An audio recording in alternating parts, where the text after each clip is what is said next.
There is a serious man crisis. 1 in 3 Catholic men that have been baptized have left the faith. If you're a thinking person, you've asked yourself that question, why am I here?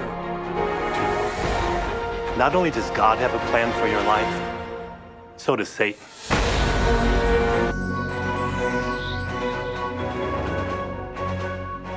Welcome. I'm Brother Joe Hafiz, commentator, creator, and co-producer of Knights Club, Life is Worth Living, a production of Knights of Columbus Benedict 15 Council number 2355 out of Cliffside Park, New Jersey, led by Mark de Pasquale. You just saw a clip out of The Breach. There's good and evil in this world. We as Knights and Roman Catholics choose good, and that's what Knights Club is all about. The Knights of Columbus, for a little background, was founded by Father Joseph McGivney. That's that guy, saint to be, remember that. This telecast was something we reinvented because with COVID during 2020, our basic menu and programs of reach out, working with the food pantry, working with charitable causes, blood drives, and many things we were involved with, hospital visits at Christmas time with Santa, soup kitchen, seminarian night, you name it. That went on the back burner, so we invented ourselves. This telecast will be an inspirational forum to enlighten Christians focused on youth, teens, and millennials and beyond, to rethink their commitment to worship, belief, faith, the power of prayer, and most importantly, love. That's the bottom line, love. God's love within us. As part of this telecast will be a forum for all Bergen County councils to foster cooperative efforts in creating venues, programs that will be of greater effectiveness of our mission to reach out, to help other brothers, churches, food pantry, neighbors. We're hopeful, blessed by God, will accomplish getting a few souls back into the net. Speaking of net, our Savior went out with the apostles out into the water where they couldn't catch a fish. They couldn't catch one fish. They kept on trying. Through the inspiration of our Savior being with them, and whether you call it a miracle or belief, suddenly those nets were full of fish. They couldn't get any more fish into it. Well, I think we're going to be that way. We're going to catch a lot of fish. We're going to get a lot of souls back. We're going to restore souls, not for the sake of just restoring souls, but what does that bring? As souls become more pure, come closer to God, what that means is there's great joy and happiness in their hearts, minds. We're not going to accomplish inspiration to the youth and the teens and the millennials in one episode. It'd be a building block to slightly change their thinking episode to episode, that they could let God in. Everything's based on love. Our Creator is love, absolute love. That is part of us. We just have to tap into it. We tap into it through prayer, which is very important. Prayer is the bridge. The idea of a rethinking of faith and development of faith is a very complex topic for all of us. We're sort of fixed in our ways. The millennials are beyond fixed. A lot of them have lost faith. The teens are losing faith before they even graduate high school. Now we're going to proceed to do our interview. Father Bonnie has an extensive background in bringing to our youth a process of rethinking, to rethink and come back to God. For this first interview, I am honored to welcome Reverend Father Dr. Boniface, lovingly known in our parish as Father Bonnie. Father Bonnie is a Nigerian priest who ministers at Church of the Epiphany as the parochial vicar. He is a professional writer, dynamic motivational speaker, and a communication expert with a master's in both pastoral and strategic communications, as well as a PhD in media arts. An author of 6 books, numerous magazines and journals, he has presented academic papers in conferences, conventions, and workshops around the world, including Europe, America, Africa. Father Bonnie runs the youth ministry in the Church of Epiphany. He also owns a blog and a YouTube channel. loves reading, writing, praying, working out, and helping others. It is with great pleasure that we welcome Father Bonnie tonight to discuss a subject close to his heart and expertise, young people becoming active in the Christian faith practice. Welcome to Knights Club, Father Bonnie. Thank you very much, Joe. It's my pleasure. It's great to have you here. Thank you. Major research currently finds that 43% of parents say religion is very important, but just 24% of teens say the same. As a parochial vicar, working closely with our youth, what are your thoughts on how clergy can inspire the younger generation to a greater belief and embrace our Roman Catholic faith? The future of the church depends largely on the functionality of the young people. So it becomes a very important aspect of our ministry as priests to bring the young people together and inspire them in various ways to become active. So we are talking about millennials and Generation Z. And according to research, their disposition is different from other generations. This is the generation that is born within the internet culture. This is a generation that lives out their lives on social media. This is a generation that has seen the pandemic. This is a generation that are at this point studying from homes, from the internet. So we are dealing with an internet age. And I've come to understand from my research that this is the best way to get them to faith.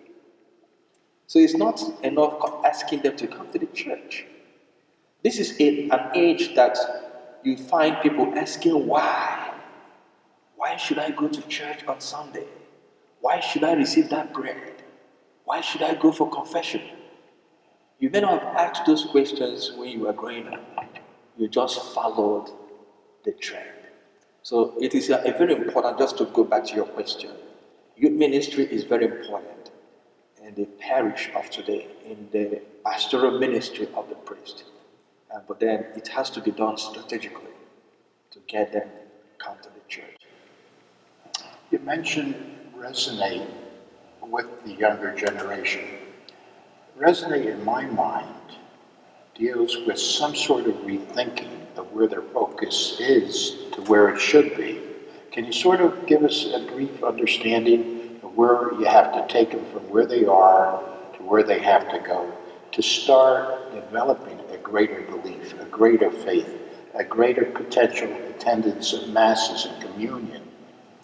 I want to tell you something, Joe. These young people are hungry, very hungry.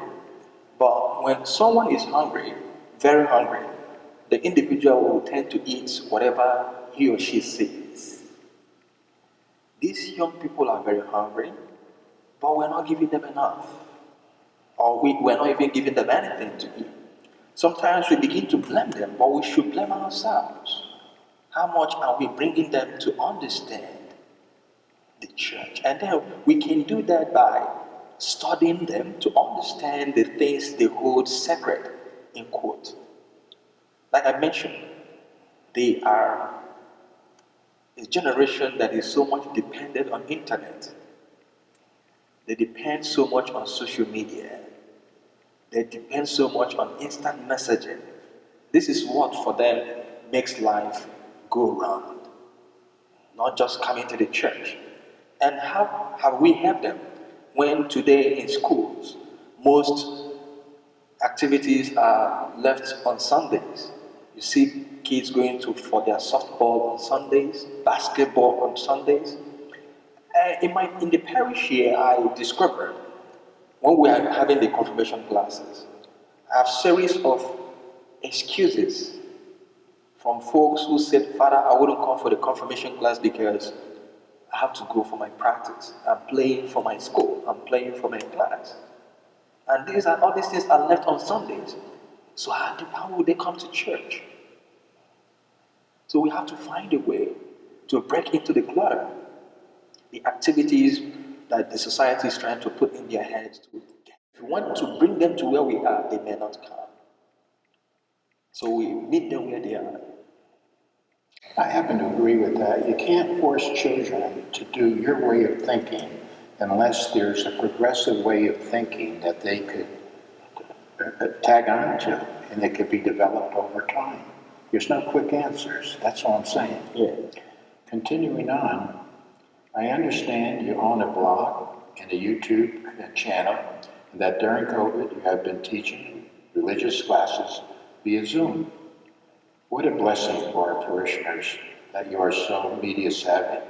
Given your background, I'm curious to hear your thoughts on teaching our young about religion and such things as the importance of parents encouraging dinner prayer, reading a passage from the Bible now and then, a few times a week, doing more to encourage the children with faith.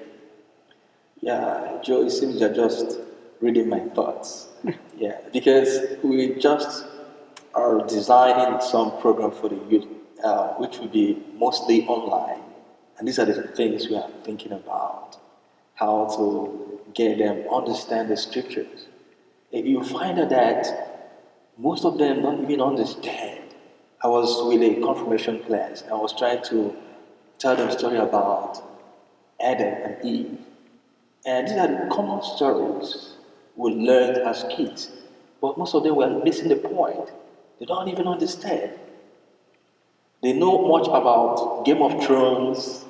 They know much about playing games online. But these are basic things that they should learn. They don't know about it.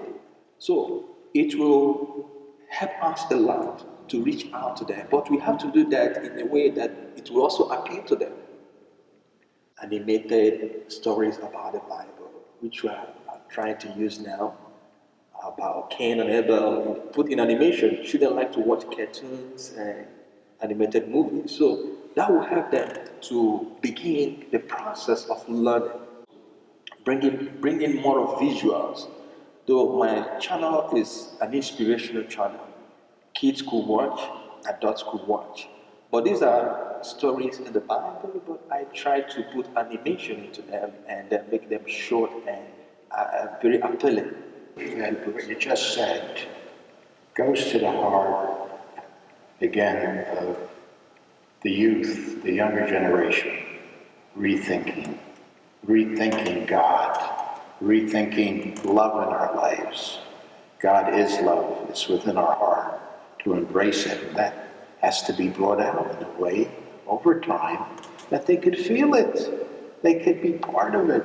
They could know true joy and happiness originates there, not with Game Boy and not with basketball and not with whatever games and things they're doing. I think you brought that out well. And I think that's a very important point to our viewers. That goes back to the point we have to feed them. They are hungry. So by the time we feed them with what they need to know, what they need to learn, they could have time to rethink. These folks are going to become adults. Some of them are looked upon to be the leaders of the society. And if we don't have them, we may not have done our work very well. Something I just thought about in regard to the younger generation. In my experience over the last several years, in talking to teenagers, 13, 15, 18, in different venues, I always try to segue, hello, how are you, to something more than that. Bring in a little bit indirectly a Christian way of relating to God without saying it too directly. But you know the amazing part of what I'm finding out? They respond. They dig it. They want it. And I could see it. And I know I could only go so far. But then I listen to their comments. They do pray. Prayer is something more important to them, maybe even than going to Mass. But that connection between prayer and Mass, with God's help along the way, that connection will be made big time. Sure. Yeah, you could have been lucky to meet with kids who had maybe grandparents or parents that prayed. So when kids see their parents pray, or their grandparents pray, they learn to pray. Prayer is something we learn. God is in us, but the expression of our knowledge of God will come with an encounter in our learned environment. Something had to spark off the truth about the presence of God in us. It don't just begin to pray. The reality of God's presence is already in us, but we need to be directed. We need to be led to understand what we have, what we carry. I like what you said about a spark in their minds. Yeah. Now, I believe that the spark through your ministries and the work you've done doing at the Epiphany, in combination with God's help. Sure. Oh, it takes only a few words out of a half hour of a virtual or on a YouTube that somehow changes their mind, because that change of mind is not only our words, it's God's working in our behalf. I'd like to just touch on a point dealing with attending Mass and getting involved with parish activities. And we've discussed in the past, going back maybe a year or more, about connect groups and about retreats that could be innovative retreats, to virtual Zoom, of maybe having a whole bunch of children that are of different beliefs to try to bring them in concert. How do you feel that possibly these type of programs, in addition to what you're doing, adds to the ability of our youths to get further re-engaged than just being on TV, YouTube, and actually getting them to participate? Yeah, thank you very much. I must say you're a very wonderful person, and you are very deep with your conviction as a Catholic. I remember having this conversation with you, and we are so enthusiastic about bringing kids together, having this connect group and taking them out there before the pandemic.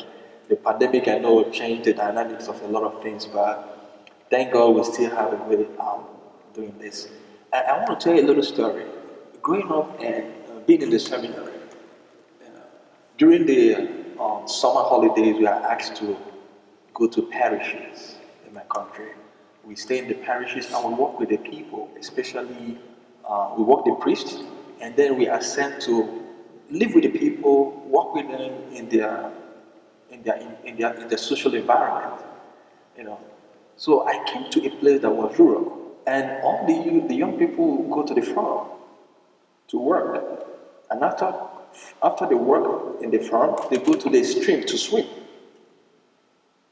The church was empty, and I was thinking about, how do I get there? This thought came to me that I have to go to the farm to work with them. Yes, I go to the farm, I work with them in the farm. They were like, many of them were coming up there. I help them do the harvesting, and after going to the farm, we all go to the stream. Then after that swimming, I now take them to the church. The church was full. So from the farm to the stream to the church. There must be something that will bring them to the church. They don't just come to the church.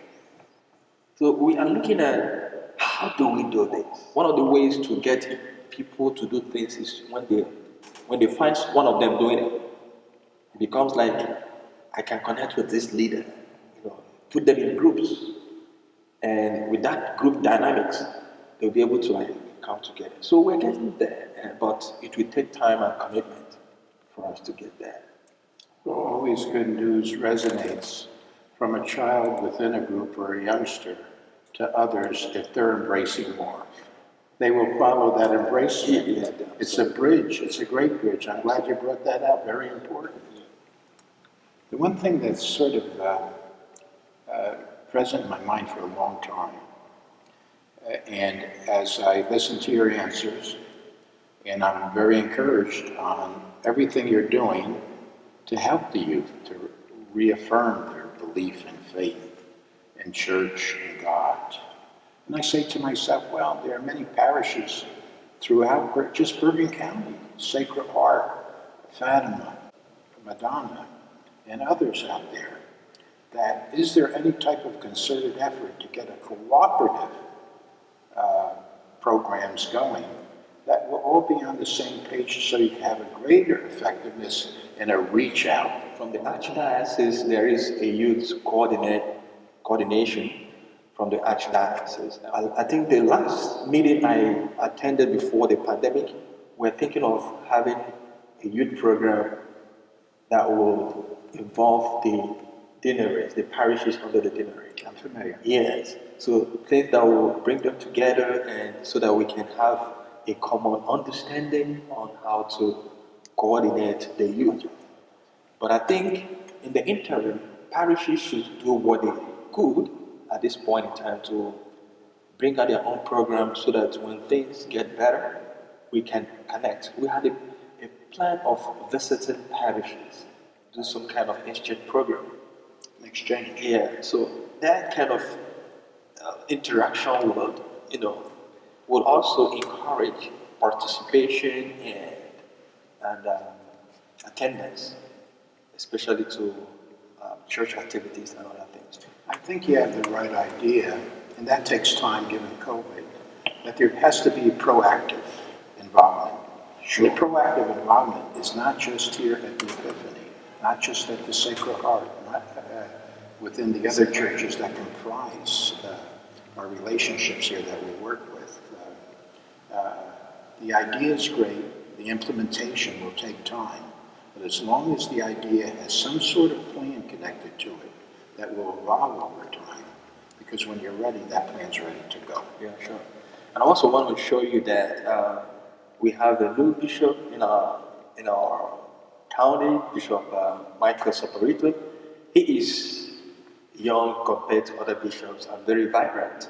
And I think this idea is something he would love, to get the youth challenged, to get the youth back to the church, to get the youth understand their Catholic faith and also to practice. So it's not something we get there, but we're not giving up anyway. Great, that's very good news, by the way. On a personal level, how and why were you inspired to become a priest? Were there many obstacles in your pathway to overcome? So I come from a densely, intensely saturated Catholic home with a Catholic soul. I had one of my brothers go through the seminary, and the second one go to the seminary. They didn't become priests, so they inspired me. They come back home with stories about the seminary. So I entered the seminary when I was 10 years old. That's the middle school. The middle school seminary, high school seminary, then the college seminary. And I was ordained in 2002. It's also most impressive is not only your path on core development based upon your family being religious and faithful and your brothers going into the priesthood, is the fact that that God has been good to you beyond that to inspire you to attain master's degree, a bachelor's degree, master's, a doctorate, which gives you a greater capability to deliver the message of God. I want to thank you, Father Bonnie, for your precious time for the interview for Knights Club. We are hopeful you will rejoin us many times in episodes to come, and we certainly bless you from our heart, and we love you. Keep on doing what you're doing. Yeah, thank you. Thank you very much, Joe. You've been a wonderful man with Luce, your wife, and everybody in the Knights of St. Columbus. By the way, my first brother is a member of the Knights of St. Columbus. He's living in Seattle. So when I told him I'm having something with the Knights, he was very excited. So it's a pleasure. That's great. Thank you again. At this time in the program, fellow brothers, I would like to address the family and faith development. There's food for thought here, and part of it deals with tonight's program. This is a start. It's a start to engage our children in a proactive manner to re-embrace our faith. Part of that is done by example as families, as fathers, The future depends upon our families and how we relate to our children.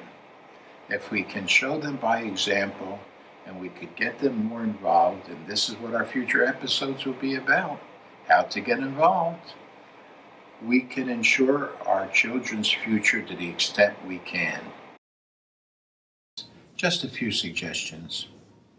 If you take a little time around a dinner table and make the sign of the cross and thank God and be grateful in front of your children on all you've received. Also, if you have an opportunity, come together around a table where you could discuss what went on during the day, what their thinking is, what their problems are. They may not want to air it right away, but as you evolve and spend a few minutes and next time a few more minutes, it provides an interactive exchange of family, of getting together, of caring and bonding. Something to think about. Just to give you a little bit of insight into future programs. These programs will not carry all the same topics as we have tonight. There'll be expanded topics, such as Eye on the Vatican. We have Father Nick Sertage, who is our priest in the Vatican, that will be the next person we're going to interview. For our young viewers who have tuned in tonight, in our next broadcast, we'll highlight several Catholic youth organizations throughout Bergen County, zooming in on some wonderful events for you to get involved with. These will be places where you can meet with other young Catholics and Christians for fellowship, fun activities, inspirations, and monthly get-togethers. Tune in. You'll be very happy. This wraps up our program and episode, the premiere for tonight. But what I would like to do is two things right now.